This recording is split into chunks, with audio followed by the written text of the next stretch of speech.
Hi, and welcome to another Ask Us Anything live this Friday with Intrepid English. I'm Kate R, and I actually have both of my children just over there.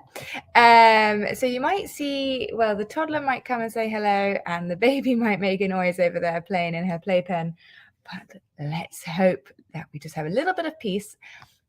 Because today I want to talk about reported speech. So what is reported speech? It is how we represent the speech of other people or what we ourselves say. So there are two types of reported speech. You have direct speech and indirect speech.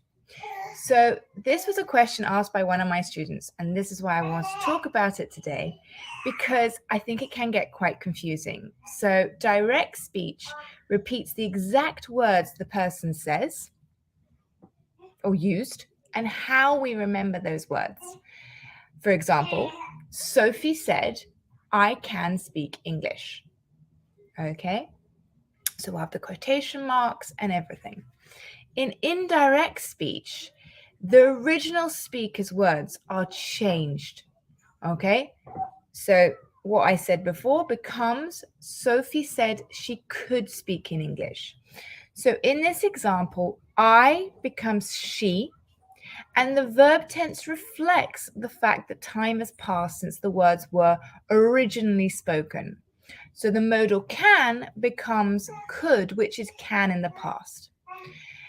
One of the uses of could is that it's can in the past. So when changing into indirect speech, we change the verb tense for one step back in the past. So the present tense in direct speech becomes the past simple in indirect speech. For example, direct speech, Tom said I'm very hungry. In indirect speech, it becomes Tom said he was very hungry. So the past tense in direct speech becomes the past perfect tense. Direct speech, Hannah said, "I didn't know the answer." In indirect speech, Hannah said she hadn't known the answer.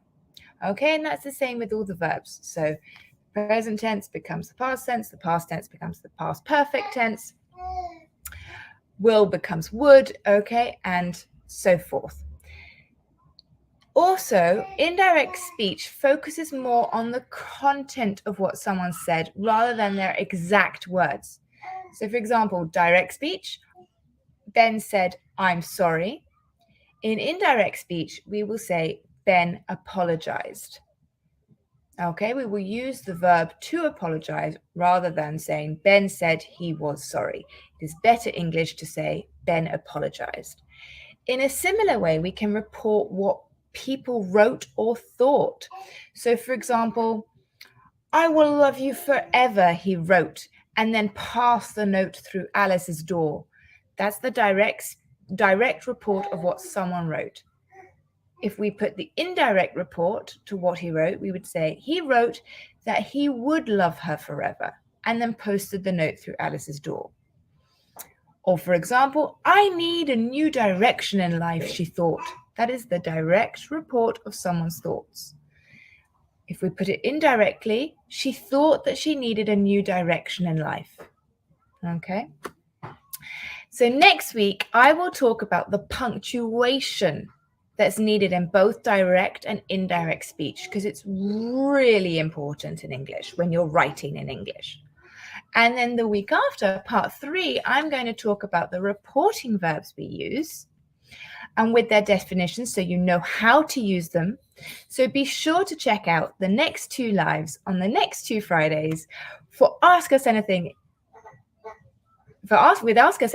with Intrepid English. I hope you have a wonderful weekend and speak very soon next Friday with part 2. Bye for now.